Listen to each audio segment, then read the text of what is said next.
दोस्तों जय हिंद। दोस्तों पिछले कई रोज से मैं लफ्ज़ जिहाद के ऊपर बात कर रहा हूं। यह लफ्ज़ जिहाद है क्या, मैंने आपको विस्तार से बताया लफ्ज़ जिहाद के बारे में।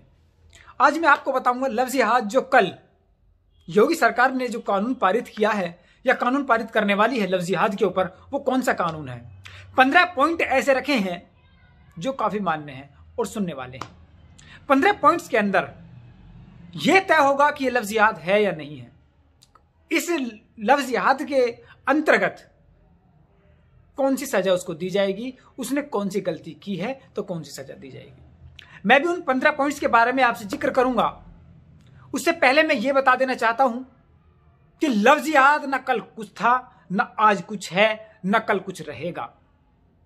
ये लफ्ज़ जिहाद सिर्फ और सिर्फ एक धोखा है जो इन नेताओं को दिख रहा है कि ये लफ्ज़ जिहाद बहुत बड़ा मुद्दा है, मगर लफ्ज़ जिहाद कोई मुद्दा है ही नहीं। असल में जो मुद्दे हैं उन पर न कार्रवाई की जा रही थी और न की जा रही है। अपनी गलतियों को छिपाने के लिए इस तरह के फालतू के मुद्दों पर बात की जाती है। तो चलिए देखते हैं उन 15 पॉइंट्स के बारे में जो लफ्ज़ जिहाद के ऊपर ये पारित करने वाले हैं। कौन से ऐसे 15 पॉइंट्स हैं जो लफ्ज़ जिहाद के ऊपर पास होंगे, पारित होंगे। पहला पॉइंट ध्यान से सुनना, यह अध्यादेश मुख्य रूप से धर्म परिवर्तन से जुड़ा है। अगर कोई भी व्यक्ति का जबरन या लालच देकर धर्म परिवर्तन कराता है तो सजा दी जाएगी। अगर सिर्फ शादी के लिए धर्म परिवर्तन कराएगा तो शादी कैंसिल कर दी जाएगी। देखिए पहले पॉइंट ये हो गया। नंबर 2, इस अध्यादेश को जरूर लफ्ज़ जिहाद के खिलाफ कार्यवाही के तौर पर देखा जा रहा है, लेकिन अध्यादेश के प्रारूप में ऐसे शब्द का इस्तेमाल नहीं है, ना ही किसी धर्म विशेष की बात अध्यादेश में की गई है। यानी यह अध्यादेश धर्म परिवर्तन से जुड़े हर मामले में लागू होगा, चाहे वो किसी भी धर्म से जुड़ा मामला हो। नंबर 3 पे हम बात करेंगे। अध्यादेश में कहा गया है कि ऐसे धर्म परिवर्तन को अपराध माना जाएगा जो झूठ, जोर जबरदस्ती, लालच या दूसरे किसी गलत तरीके से किया गया हो या शादी के लिए धर्म परिवर्तन किया गया हो। ऐसा धर्म परिवर्तन गुनाह माना जाएगा और इस कानून के तहत सजा दी जाएगी। नंबर 4, नाबालिग और अनुसूचित जाति जनजाति की लड़कियों और महिलाओं का धर्म परिवर्तन कराने का वृहद दंड का प्रावधान कर दिया गया है। यानी कि ऐसे मामलों में कड़ी सजा दी जाएगी। अक्सर ऐसे मामले सामने आते रहे हैं कि किसी नाबालिग लड़की को बहला फुसला कर खासकर शादी के लिए धर्म परिवर्तन कराया गया है। अब इस तरह के मामलों में सख्त एक्शन लिया जाएगा। नंबर 5, अगर कोई संगठन सामूहिक तौर पर धर्म परिवर्तन कराता है तो यह अपराध माना जाएगा। ऐसे मामलों में संबंधित संगठन का रजिस्ट्रेशन रद्द कर दिया जाएगा और साथ ही कठोर कार्रवाई भी की जाएगी। बहुत अच्छा इन्होंने किया है ये। नंबर 6, अगर कोई ये कहता है कि जबरन या लालच देकर या शादी की वजह से धर्म परिवर्तन नहीं कराया गया है तो ऐसे मामलों में धर्म परिवर्तन कराने वाले व्यक्ति और धर्म परिवर्तन करने वाले व्यक्ति को सबूत पेश करने होंगे। यानी स्वेच्छा से किया गया धर्म परिवर्तन भी साबित करना पड़ेगा कि उसमें दोनों की मर्जी थी, दोनों की स्वेच्छा थी।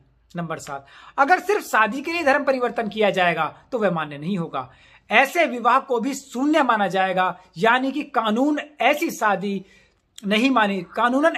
नहीं मानी जाएगी। ऐसे कुछ केस सामने आते रहे हैं जिनमें शादी के लिए धर्म परिवर्तन किया जाता है, अब ऐसे करने पर शादी ही नहीं मानी जाएगी। नंबर 8, अध्यादेश में यह भी प्रावधान किया गया है कि अगर कोई भी धर्म परिवर्तन करता है तो 2 महीने पहले इसकी सूचना जिला कलेक्ट्रेट में देनी होगी। यानी धर्म परिवर्तन की हर सूचना पहले प्रशासन के पास देनी होगी। इसका मतलब यह हुआ कि बिना प्रशासन की अनुमति के अपनी मर्जी से कोई भी धर्म परिवर्तन नहीं कर सकता। नंबर 9, अगर इस नियम का उल्लंघन कर बिना मजिस्ट्रेट को बताए किसी ने भी धर्म परिवर्तन किया तो सजा दी जाएगी। ऐसे मामलों में 6 महीने से लेकर 3 साल तक की सजा और आर्थिक दंड का प्रावधान रखा गया है या रखा जाएगा। नंबर 10, अपनी मर्जी से धर्म परिवर्तन करने वाले व्यक्ति को 2 महीने पहले सूचना देने के अलावा सक्षम पदाधिकारी के सामने इस बात की घोषणा भी करनी होगी कि वह धर्म परिवर्तन करना चाहता है और यह चाहती है। यानी सिर्फ लिखित सूचना देने से काम नहीं चलेगा, बल्कि अधिकारी के सामने जाकर बयान देना पड़ेगा कि धर्म परिवर्तन हम करना चाहते हैं या कोई चाहती है, कोई लड़की चाहती है। नंबर 11, धर्म परिवर्तन करने वाले व्यक्ति को अधिकारी के सामने यह भी घोषणा करनी होगी कि वह बिना किसी लालच और बहकावे के आए धर्म परिवर्तन कर रहा है या कर रही है। नंबर 12, धर्म परिवर्तन के इच्छुक होने पर अगर जिला मजिस्ट्रेट को 2 महीने पहले सूचना नहीं दी जाती है तो ऐसा करने पर 6 महीने से 3 साल तक की सजा का प्रावधान बनाया जाएगा, जबकि 10,000 रुपए का जुर्माना भी लगाया जा सकता है या लगाया जाएगा।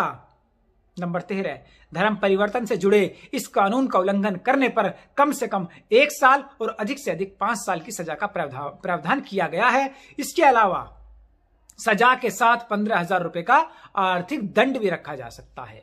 नंबर 14, नाबालिग महिला, अनुसूचित जाति, जनजाति की महिला के धर्म परिवर्तन के मामले में कम से कम 3 साल और ज्यादा से ज्यादा 10 साल तक की जेल हो सकती है। ऐसे मामले में जुर्माना भी ज्यादा है। इस तरह के केस में 25,000 रुपए का जुर्माना भी लगाया जा सकता है। नंबर 15, अगर कोई सामूहिक तौर पर धर्म परिवर्तन का दोषी पाया जाता है तो उससे 3 से लेकर 10 साल तक की सजा दी जाएगी, जेल की जाएगी, जबकि जुर्माना कम से कम 50,000 रुपए लगाया जाएगा। यानी सामूहिक तौर पर ज्यादा संख्या में धर्म परिवर्तन से जुड़े मामलों में सजा और जुर्माना ज्यादा रखा गया है। मगर ये जो प्रावधान बनाया गया है इसमें हिंदू और मुसलमान सभी के लिए कहीं ना कहीं कुछ खास है। मुसलमानों के लिए भी यहां कानून बनाया गया है, हिंदुओं के लिए भी यहां कानून बनाया गया है, मगर सबसे जो ज्यादा कठोर कानून बनाया गया है वह अनुसूचित जाति, अनुसूचित जनजाति के लिए बनाया गया है। और उन संस्थाओं के लिए जो बड़ी बड़ी संस्थाएं सामूहिक धर्म परिवर्तन कराती हैं, बहुत से लोगों को एक जगह इकट्ठा करती हैं और उनका धर्म परिवर्तन कराती हैं।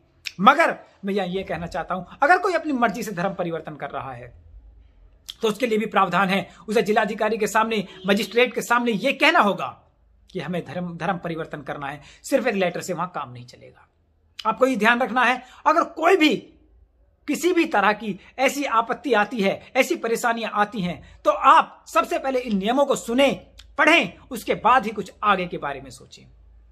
अगर आप 2 महीने पहले जिलाधिकारी को लिखित रूप में अपना लेटर नहीं देते कि हमें धर्म परिवर्तन करना है, वो भी अपनी मर्जी से, और वहां सिर्फ धर्म परिवर्तन करने का एक लेटर ही नहीं देना होगा। धर्म परिवर्तन जब हमें करना होगा या किसी को भी धर्म परिवर्तन करना होगा तो वहां मजिस्ट्रेट के सामने आपको बयान देना होगा, आपको खुद जाना होगा, मजिस्ट्रेट के सामने खड़ा होना होगा और यह बताना होगा कि हम धर्म परिवर्तन कर क्यों रहे हैं। क्या अपनी स्वेच्छा से धर्म परिवर्तन कर रहे हैं? क्या किसी का प्रेशर तो नहीं है? क्या हमें कोई लालच तो नहीं है धर्म परिवर्तन करने में? हमें कोई पैसा तो नहीं दिया जा रहा? जैसे आज तक बहुत सारे धर्म ऐसे हैं जो पैसे दे देकर धर्म परिवर्तन करा रहे थे। मगर इस चीज पे जो योगी सरकार ने रोक लगाई है, यह काबिल तारीफ है और ये कई हद तक सही साबित भी होगी। और आप देख लेना, योगी सरकार ने ये जो कानून बनाया है धर्म परिवर्तन के ऊपर, जो कुछ पॉइंट्स ऐसे हैं जो सभी के लिए मान्य हैं और बेहतर भी हैं। अगर कोई मुसलमान, यहां अब ये ध्यान रखिएगा, अगर कोई मुसलमान हिंदू धर्म में जा रहा है तो उसके लिए भी कानून बराबर है। उसको भी 2 महीने पहले मजिस्ट्रेट के सामने लेटर देना होगा और लेटर देने के बाद मजिस्ट्रेट के सामने जाना होगा, अपनी गवाही देनी होगी कि हां, मैं अपनी स्वेच्छा से धर्म परिवर्तन कर रहा हूं, ना तो मुझ पे कोई प्रेशर है, ना कोई जोर है, ना मेरे साथ कोई जबरदस्ती हो रही है। तो ये कानून सभी के लिए पारित होगा। और आगे जो इसके आगे जो पॉइंट्स आएंगे, जब कानून पूरी तरह से लागू हो जाएगा, विधानसभा में ये पास हो जाएगा, उसके बाद देखते हैं कि ये आगे आने वाले कल में इसके आगे क्या क्या ऐसे पॉइंट्स होंगे जो धर्म परिवर्तन से जुड़े हुए हैं, जो लफ्ज़ जिहाद से जुड़े हुए हैं। आज के लिए इतना ही, और बाकी हमारी वीडियो देखने के लिए हमारे चैनल को सब्सक्राइब करें। अगर फेसबुक पर देख रहे हैं तो चैनल को लाइक करें। धन्यवाद।